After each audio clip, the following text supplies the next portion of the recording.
এটা ছিল আমাদের কক্সবাজারের শেষ দিনের শেষ ভিডিও। তো একটু ধৈর্য ধরে ফুল ভিডিওটা দেখতে থাকুন, তাহলে অনেক কিছু দেখতে পাবেন এই ভিডিওর মাধ্যমে।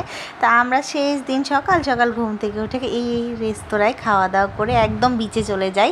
এবং এই বিচে যেয়ে দেখুন আমার ছেলে তো একদম এত খেলা করেছে, আর আমরা আজকে ওকে একদম ছেড়ে দিয়েছিলাম, যেহেতু কালকে আমরা চলে যাব। সো যার কারণে ওকে বলতেছিলাম যে তুমি একদম মজা করে খেলো, এবং ও অনেক আনন্দ নিয়ে খেলতেছিল। আর পাশাপাশি আমরা এখানে চা কফি খাচ্ছিলাম।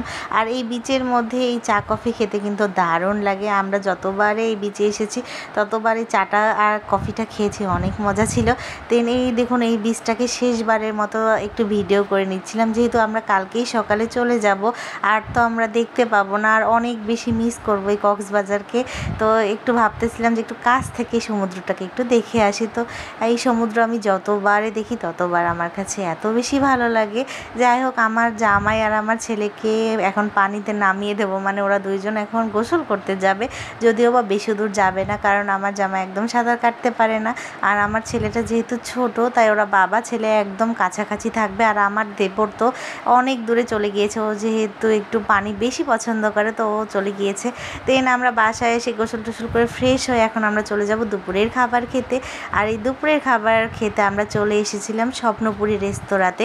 আর এই শেষ দিনের খাবারটা ছিল আমাদের কক্সবাজারে খাওয়া বেস্ট একটা খাবার, অনেক বেশি মজা করে খেয়েছি। যদি আগে জানতাম তাহলে এই হোটেলেই এই 3 দিন এখানে খেতে আসতাম। আর খাবারের প্রাইসও রিজনেবলের মধ্যে ছিল, তবে খাবারটা অনেক স্বাদ ছিল। আর কক্সবাজারের ভাত আমি খেতে পারিনি, আর এই চাউলের ভাতটা আসলে আমার কাছে অনেক অমৃত লেগেছে। 3 দিন পরে মনে হচ্ছিল একটু বাসার খাবার খাচ্ছিলাম।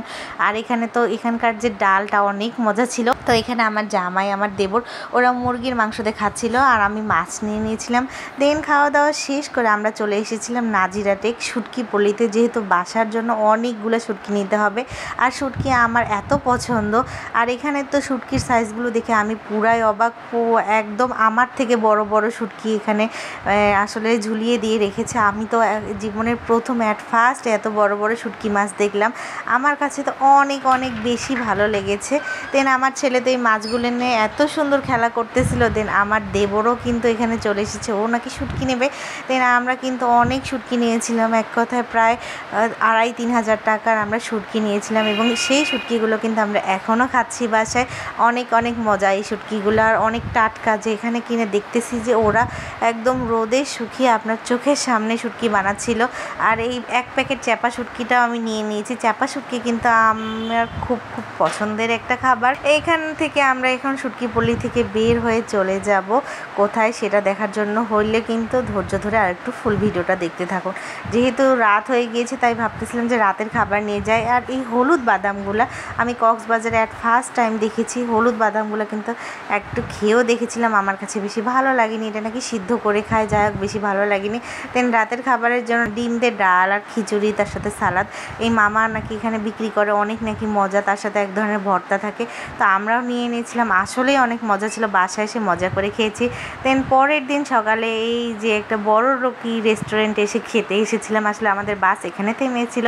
তো এখানকার যে শুটকি ভুনা, করলা ভাজি আর ডাল, আর 1 প্লেট ভাত, যার দাম কিনেছিল 250 টাকা। ভাবা যায় 250 টাকা শুধু ডাল আর শুটকি ভুনার দাম। যাই হোক, আজকের মতো এখানেই ভিডিও শেষ।